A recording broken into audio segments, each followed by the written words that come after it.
Mais uma vez, bom dia a todos. Nossa matéria de hoje está no capítulo 12 do livro 3, Revolução Russa, a parte do stalinismo. Na última aula, a gente falou sobre o processo que levou a Rússia czarista, aquela Rússia quase medieval ainda, mesmo que a servidão tivesse sido abolida, ainda era presença no campo, uma parte da população vivia no campo.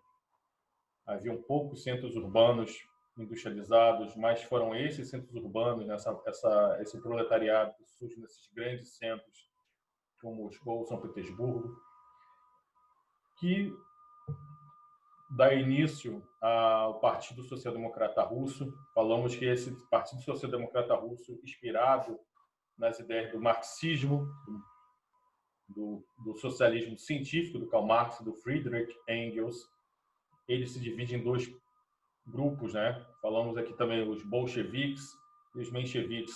Havia uma discussão muito teórica, mas no comunismo, no socialismo do Karl Marx, a teoria e a prática, como eles costumam falar, praxis, ela é a mesma coisa, né? Geralmente a gente imagina que o filósofo ele é um cara meio no mundo da lua, meio à parte de tudo, só analisando as coisas no mundo das ideias. Para o Karl Marx, não. Filosofia, análise e compreensão do mundo implicava em ação, na praxis, na prática. E o que é essa praxis para o Karl Marx? Entender o mecanismo de acumulação do capital pela burguesia, a sua chegada ao poder, justamente para quebrá-la, para tirá-la, para tomar o poder. Então, para o Karl Marx, esse conhecimento não era apenas para ficar na escola, nos livros. Era para mobilizar bom dia, Álvaro, para mobilizar o proletariado, seria a vanguarda da revolução, tomar o poder através de uma luta armada, instaurar uma ditadura do proletariado e estatizar tudo, acabar com a propriedade privada, acabar com a sociedade dividida em burguesia e proletariado, acabar com isso, todos seriam iguais. Acabaria também o que chamamos de democracia burguesa, só ficaria um único partido, o Partido Comunista único. Por isso que a gente chama de ditadura do proletariado, porque só teria um único partido e esse partido representaria os interesses do proletariado. Quando Karl Marx imaginou essa revolução toda, do socialismo, que mais tarde levaria para uma sociedade quase utópica, onde não existiria mais leis, não existiria mais diferenças nacionais, não teria mais fronteiras, todos seriam irmãos, né? Como aquele cartaz da Internacional Comunista que aparece todos os trabalhadores do mundo de mãos dadas dançando ao redor do planeta Terra. Então essa era a utopia comunista, criar uma sociedade justa, igualitária, em que diferenças raciais, sociais, diferenças nacionais e étnicas e religiosas acabassem, porque para eles tudo isso fazia parte do plano da burguesia de conquista, de manter-se no poder.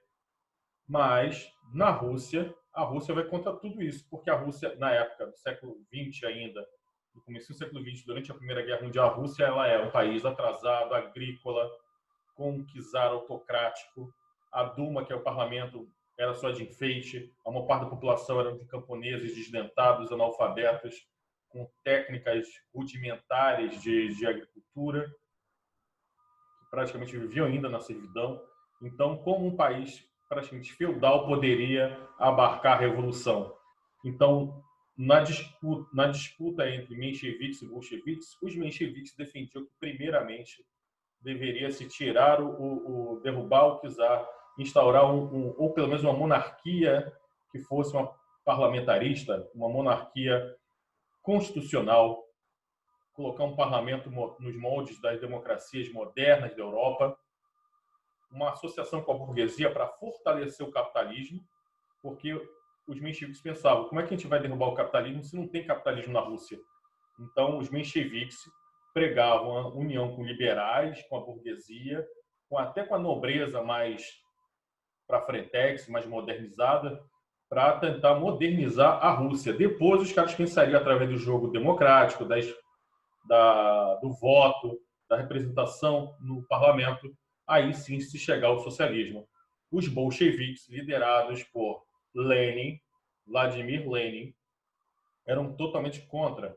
Eles achavam o seguinte, ó, tem que derrubar logo tudo, tem que fazer a revolução logo de cara, tem que cair mesmo, tem que pegar em armas e derrubar, não precisa fazer aliança com ninguém não, né? Aí, o que nós falamos na última aula aqui, durante a Primeira Guerra Mundial, a Rússia estava só servindo de bucha de canhão. A única vantagem militar da Rússia, a Rússia que tinha vencido Napoleão durante as guerras napoleônicas no século passado, tinha um exército mal treinado, mal alimentado, mal equipado e muito mal armado. Então, os caras só tinham uma única vantagem, o número expressivo dos soldados russos, aquela multidão toda. O Lenin consegue, com a ajuda da Alemanha, se infiltrar, ele derruba o governo, né, na segunda revolução, lembrando que a revolução de 1917 temos duas revoluções, a de fevereiro, depois, quando o povo se revolta espontaneamente, forma-se um governo de coalizão entre liberais, alguns nobres e os mencheviques. Os bolcheviques não participam desse primeiro governo de fevereiro. Em outubro, no caso novembro, né, para o nosso calendário, o Lenin se infiltra, usa os soviéticos, aqueles comitês populares espalhados pela Rússia, forma uma rede de inteligência e mobiliza a revolução. Se a revolução é vitoriosa, os bolcheviques tomam o poder. Segue-se a guerra civil entre o Exército Vermelho, ou seja, dos comunistas, e o Exército Branco, dos reacionários, muitas das vezes bancados por nações europeias e até os Estados Unidos, o Japão, para tentar derrubar a revolução. Essa guerra civil vai ser terrível, porque vai se espalhar uma fome tenebrosa na Rússia. Essa guerra civil termina com a vitória da União dos Vermelhos, do Exército Vermelho, liderado por Trotsky, é um nome importante para a gente. Então, temos aqui alguns nomes. Ó, Lenin, o líder da Revolução, o braço direito e formador do Exército Vermelho, o Leon Trotsky. E agora vamos falar hoje, a nossa aula fala sobre do Stalin, né? Joseph Stalin, o Homem de Ferro, o Homem de Aço, como é o apelido dele, era chamado na época. Então, uma figura muito importante para a história do século XX e até hoje, né, dá o que falar ainda. Então, gente, o que acontece depois da Guerra Civil? Depois da Guerra Civil, há uma reunião com todo, lembrando que o Império Russo não era só a Rússia, o Império Russo também tinha outros povos, outros países que se tornam independentes após a Revolução, mas eles vão se unir todos num único governo e vai formar então a União das Repúblicas Socialistas Soviéticas, liderados, é claro, pela Rússia comunista. Então você tem Lituânia, Letônia, Estônia, Cazaquistão, Tajiquistão, Uzbequistão, junto com a Rússia, formava então a União Soviética. Então, como é que era a organização política? Então, você tinha um órgão, que era uma espécie de legislativo, como se fosse o nosso Congresso, que era onde se tomavam as decisões. Então, que era o soviético supremo, lembrando que tinha os outros soviéticos, cada região tinha o seu próprio soviético, como se fosse um conselho municipal, onde se tomavam decisões, e você tinha o Comitê Central, ou Politburo, tem esses nomes complicados, né, no russo, mas no mundo comunista como um todo, na China, no Vietnã, não sei se até em Cuba eles usam esses termos na organização política deles. Então, tinha um secretário-geral. O secretário-geral é como se fosse um presidente da República. Seria o executivo, então. Mas vejam bem, esse comitê que seria o legislativo, que toma as decisões, faz as leis, ele não tem vários partidos, só tem um único partido, que é o Partido Comunista da União Soviética. Tá? Os outros partidos políticos são proibidos, não existem outros partidos políticos. Por isso chamamos de ditadura do proletariado. Então, o Lenin, em 21, 22, já estava muito fraco, tinha sofrido derrame, estava já impossibilitado, ele já estava pensando em quem ia sucedê-lo. Então, ele pensa então no Trotsky, que era o braço direito dele. Só que já estava surgindo lá, também, paralelamente, um cara chamado Joseph Stalin, o Joseph Stalin, que ele surge durante a Revolução Russa, liderando trabalhadores nas minas, nas indústrias, na região onde ele vivia, que era a Geórgia. Ele não era nascido na Rússia mesmo, não era russo de nascimento, ele era georgiano. Hoje em dia, a Geórgia é um país independente. Eu não sei nem se faz parte da Federação Russa, mas ele é um país independente hoje. E na época fazia parte da União Soviética. Então, esse Iosif Stalin, um cara, uma raposa, muito esperto, vai aos poucos conseguindo e colocar também na pauta a teoria dele. O Lenin, você está prestando atenção que todos esses políticos eles são teóricos também, são filósofos, são teóricos, e eles sempre vêm com uma teoria para explicar e para organizar a política. Para o Leon Trotsky, que talvez fosse o sonho do Lenin, a revolução não podia parar apenas na União Soviética, na Rússia, né, e nos seus estados associados. Para o Leon Trotsky, a revolução ela teria que ser universal e ininterrupta. Ela deveria começar, então, na Rússia e se espalhar pela Europa toda e para o mundo inteiro. Né? O comunismo só funciona se o mundo inteiro for comunista. Né? Se só a Cuba for comunista e o resto for capitalista, realmente é por isso que não funciona. Né? Então, mas o Stalin, ele também consegue colocar na pauta a tese dele de que, primeiramente, deveria se fortalecer a revolução num único país. Nada de expandir logo a revolução para tudo que canta, mas primeiro firmar a revolução na Rússia. Né? Para o Trotsky, era a revolução permanente. Para o Stalin, o socialismo e um só país. Porque ele pensava, se a União Soviética se tornar um país forte, ele vai servir de exemplo, outros países vão querer ser como a União Soviética. Então, ele consegue isolar o Trotsky e toma o poder.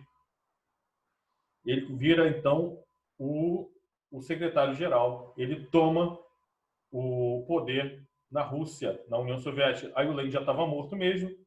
O Trotsky, ele continua como parte militar, ele cuida do Exército Vermelho, só que aí ele sofre as manipulações do Stalin, ele então é expurgado, ele é expulso da União Soviética. Ele migra para o México, onde ele conhece a Frida Kahlo e o marido dela. Ele fica hospedado na casa da Frida Kahlo. Algumas pessoas dizem que ele teve até um caso com a Frida Kahlo. A Frida Kahlo admirava muito ele, junto com outros intelectuais comunistas do México, da América Latina e da Europa que iam até a casa dela. Ele mantinha lá uma relação muito intensa, intelectual, com outras pessoas, conversando, coisa e tal. Só que um dia o Stalin manda um assassino, para essa coisa de filme, ele manda um assassino da polícia secreta, que é a principal força do Stalin para manter a ordem, né? Ele se torna um ditador de verdade. Ele manda um assassino e esse assassino mata o Trotsky com uma picareta de alpinismo. O Trotsky pega o Trotsky por trás, é só uma picaretada na cabeça dele e mata o Trotsky. Então, e outra coisa interessante é que o Stalin ele vai tentar apagar a memória do Trotsky, vai mostrar o Trotsky como um traidor, vai então macular a imagem do Trotsky, vai manipular a opinião pública, a política e vai apagar. Uma coisa interessante na União Soviética é que os caras apagavam a presença na história de certos personagens. Se hoje em dia tem o Photoshop, você consegue apagar, sabe, aquele seu namorado que estava junto na sua festa, aquele ex-namorado, você apaga na foto. O Stalin mandava fazer a mesma coisa. Nas fotos oficiais, ele apagava personagens. Ele mandava destruir toda e qualquer forma de documentação de tal personagem que fosse oposto ao governo dele. E outra coisa também é a mão de ferro dele. Ele, então, persegue qualquer inimigo, qualquer pessoa que vá contra os interesses dele. Ele consegue perseguir, isolar e mandar para a Sibéria aos expurgos. Desde a época do czar Nicolau, sempre isso era uma tradição da Rússia, as pessoas que eram presas, né, criminosos, não eram mandados para prisões. Né? Eram poucas as delegacias, poucas prisões na Rússia. Eles pegavam o cara e mandavam para a Sibéria. Levavam o cara acorrentado e levavam até a Sibéria, que é a parte oriental, para trabalhar em serviços forçados o resto da vida. Essa era a prisão na Rússia. E o Stalin ele recupera isso no Cazaquistão, na Sibéria, esses chamados gulags, tá? Não confundir com o que falamos na última aula, gulag. Os gulags são essas prisões, essas colônias penais para trabalhos forçados, trabalho escravo mesmo, em minas, para sustentar a economia da União Soviética. Então, outra característica que a gente tem que ter em mente é que, quando o Stalin toma o poder, ele tem plano para tornar a União Soviética uma grande potência. E hoje em dia a gente vê de forma muito negativa a União Soviética, pela política, pela falta de liberdade, justamente pelo Stalin ter matado muita gente, tá? Mas a gente tem que entender que também tem um outro lado, né? Que a União Soviética sai de uma Rússia czarista e se torna uma potência espacial em menos de 50 anos. Eles dão um salto da Idade Média para o espaço muito curto. É a União das Repúblicas Socialistas Soviéticas, Álvaro. URSS, tá? Ou a gente chama aqui só de União Soviética, tá? Ou Rússia comunista, ou Rússia soviética, tá? Para a gente não se confundir. Então, há uma reforma agrária em que ele pega toda e qualquer propriedade privada e torna do Estado empresas, comércio, toda e qualquer empresa se torna estatal. Isso acaba pegando também os pequenos proprietários rurais, pessoas pobres, só que tinham um pedacinho de terra, cuidavam, né? Eram pequenos proprietários, não eram grandes latifundiários. Esses também vão sofrer muito na mão do Stalin. Na Ucrânia, por exemplo, vocês notaram, não sei se vocês estão vendo no noticiário, em São Paulo, as manifestações a favor do presidente, apareceram uma bandeira preta, vermelha, com símbolo, com um tridente no meio, que é o símbolo de um partido de extrema-direita, que foi uma milícia armada na Ucrânia, e que hoje é um partido de extrema-direita nacionalista, que muita gente associa ao neonazismo na Ucrânia. Isso se dá porque na Ucrânia os caras têm um ódio mortal da Rússia, um ódio mortal da União Soviética. Então, pois é essa bandeira que estou me referindo, né? É essa bandeira mesmo. Então, para explicar assim, por que justamente onde era a União Soviética está ressurgindo um movimento neonazista muito forte. Isso se dá por causa do ressentimento que vai atravessar gerações.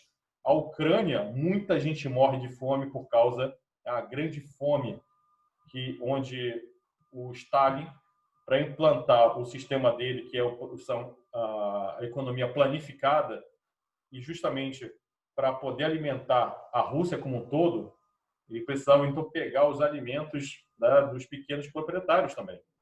Ele chegava lá, os soldados chegavam e pegavam tudo. E isso provocou uma fome devastadora na Ucrânia. Por isso que eles têm muita raiva da União Soviética e do Stalin até hoje. Então, na economia, quem organiza a economia numa sociedade como a nossa, capitalista, o Estado aqui no Brasil tem um papel muito importante, muito forte. Mas, teoricamente, para o liberalismo econômico, o Estado deve se intrometer o menos possível. Isso desde a época do Adam Smith e dos fisiocratas, filósofos franceses. Qual é a ideia? Que no capitalismo, no liberalismo econômico, que chamamos hoje de neoliberalismo, do Paulo Guedes, por exemplo, só para citar um economista que defende essa bandeira, o Estado deve se intervir o menos possível na economia, porque a própria mão do mercado, não uma mão invisível, como disse o Adam Smith, ela organizará o mercado. Ele se autorregula, a quantidade produzida, o preço das coisas, ela deve funcionar de uma maneira natural, orgânica, sem intromissão humana. Quanto mais intromissão humana, mais a coisa degringola. Para o comunismo, não. Para o comunismo, não existe esse negócio de mão invisível do mercado. Tá? Não. A economia no comunismo ela é planificada. O que é isso, planificada? Os caras fazem planos mesmo de desenvolvimento, de produção, quanto se deve produzir, em qual velocidade, em qual quantidade, mantendo qual preço, certo? Então, serão chamados planos quinquenais. Então, o Stalin estabelece esses planos quinquenais, o nome está dizendo, são de 5 anos. A cada 5 anos, eles reviam aquele plano para ver o que tinha dado certo, o que tinha dado errado, e refaziam novos planos para mais 5 anos, de 5 em 5 anos. Então, o primeiro de 28 a 32, o segundo de 33 a 38. Esses planos quinquenais, então, visavam o desenvolvimento da indústria, principalmente a siderurgia.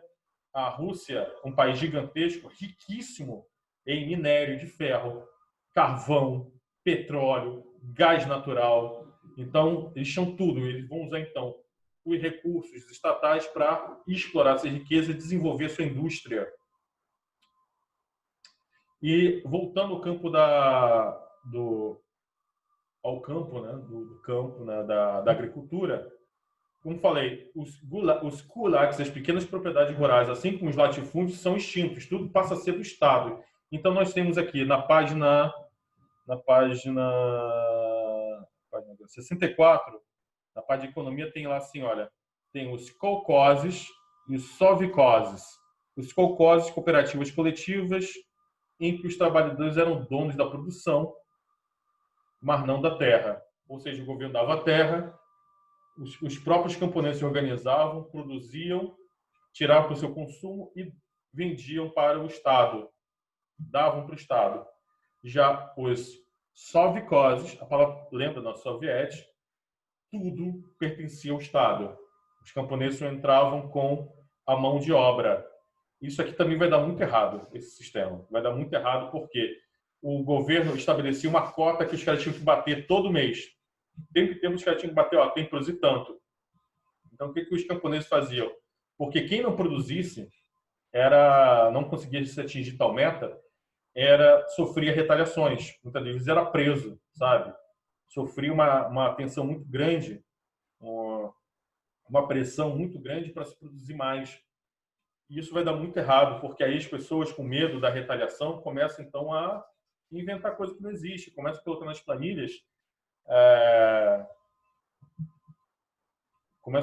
planilhas números que não existem. Então, não vai bater com a realidade. Isso vai provocar também fome. Tá?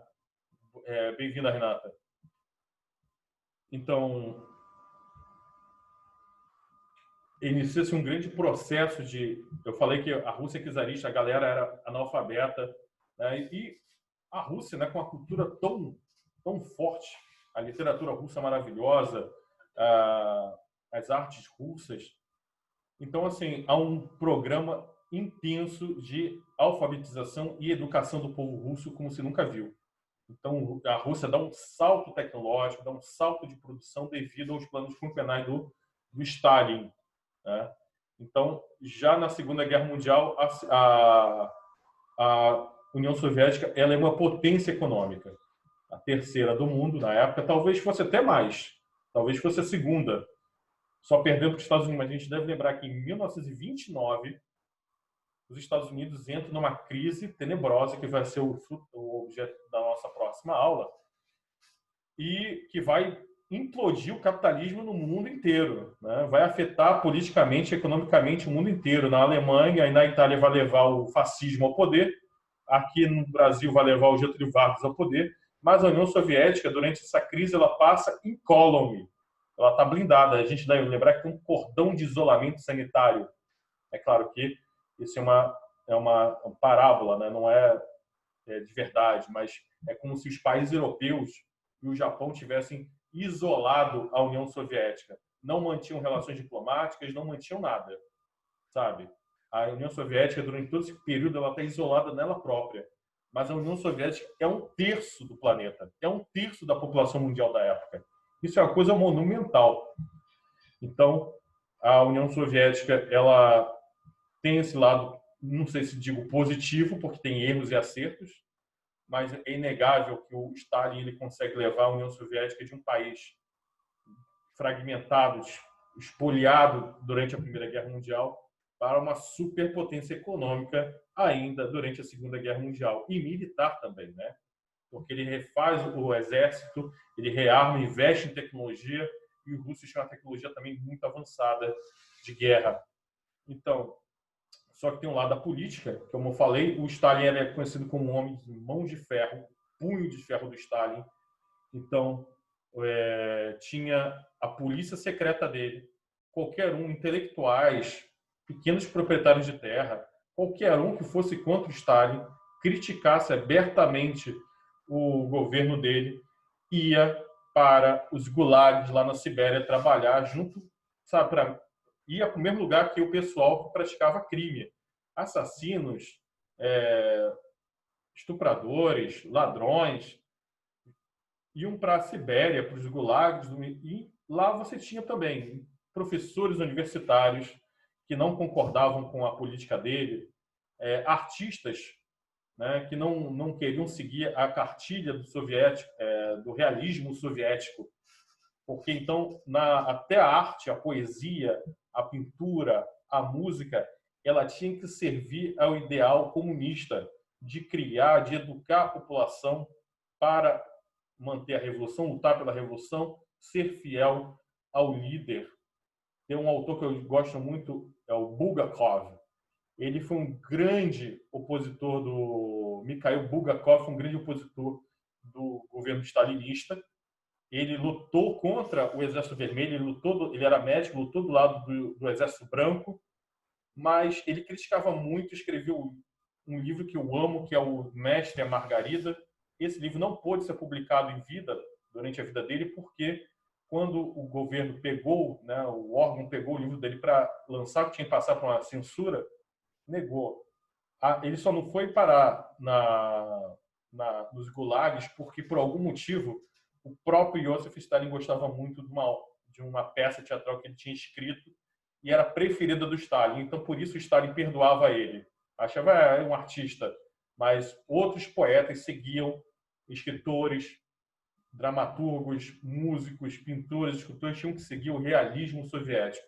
A arte ela tinha que não ficar com aqueles valores burgueses. Ela tinha que atender os interesses do governo central, do Partido Comunista, educar e criar um novo homem. Eles tinham essa ideia de criar um homem superior, moralmente superior.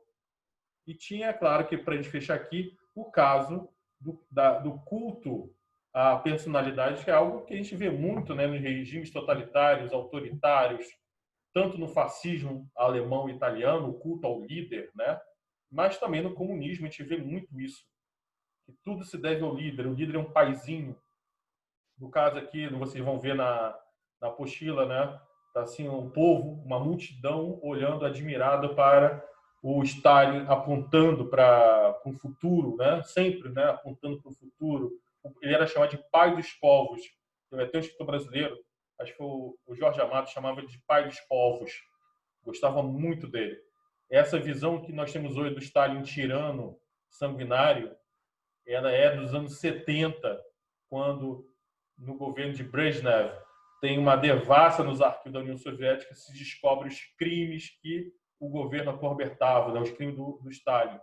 Mas ele era o herói que lutou do lado dos Estados Unidos, da Inglaterra e da França e derrotou também o Hitler, né, e o fascismo e o Império Japonês durante a Segunda Guerra Mundial. Então ele é uma figura ambígua. Para muitos até hoje ele é um grande líder, injustiçado.